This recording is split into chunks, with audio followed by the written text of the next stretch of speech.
Guys ఇప్పుడు మనం swapping of 2 numbers ఎలా చేయాలో నేర్చుకుందాం. మీకు ఇలాంటి ప్రోగ్రామ్స్ ఇంకా చాలా కావాలంటే మీరు కింద డిస్క్రిప్షన్‌లో ప్లేలిస్ట్ యాడ్ చేసి పెట్టాను. ఓకే గైస్, ఇప్పుడు వీడియో స్టార్ట్ చేద్దాం. 2 నంబర్స్ ఎలా స్వాప్ చేద్దాం? ఫస్ట్ 2 నంబర్ తీసుకుందాం. int num1 = 10 అని తీసుకుంటా. నెక్స్ట్ int num2 = 20 అని తీసుకుంటా. ఓకే, ఇప్పుడు నేను ప్రింట్ స్టేట్మెంట్ రాసుకుంటా. ప్రింట్ స్టేట్మెంట్లో బిఫోర్ స్వాపింగ్ అని పెడతా.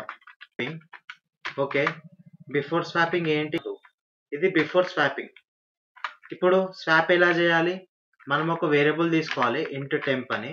టెంప్ అని ఎందుకు వాడతామంటే టెంపరరీ వేరియబుల్ అనమాట. ఈక్వల్ టు ఇక్కడ num1 అని తీసుకుంటాం. అంటే ఇప్పుడు టెంప్ అనేది num1 అయింది. ఓకే, నెక్స్ట్ num1 = num2 తీసుకున్నా. Okay, next num2 = temp. Okay, ఇప్పుడు ఇక్కడ మనకు స్వాప్ అయిపోయాయి.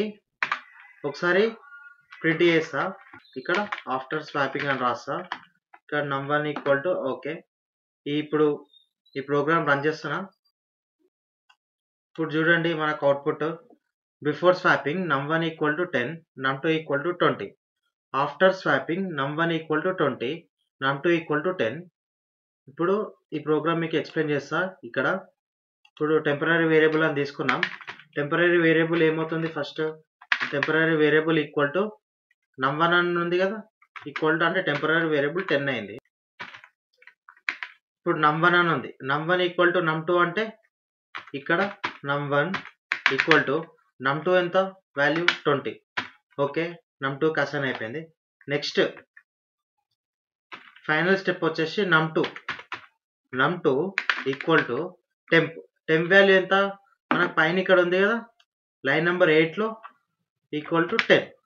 ఓకే, అలా మనకి num1 = 20, num2 = 10 అనేది మనకి ప్రింట్ అయింది. ఓకే గైస్, ఈ వీడియో కనుక మీకు నచ్చినట్లయితే ప్లీజ్ లైక్ చేయండి, షేర్ చేయండి, కామెంట్ చేయండి.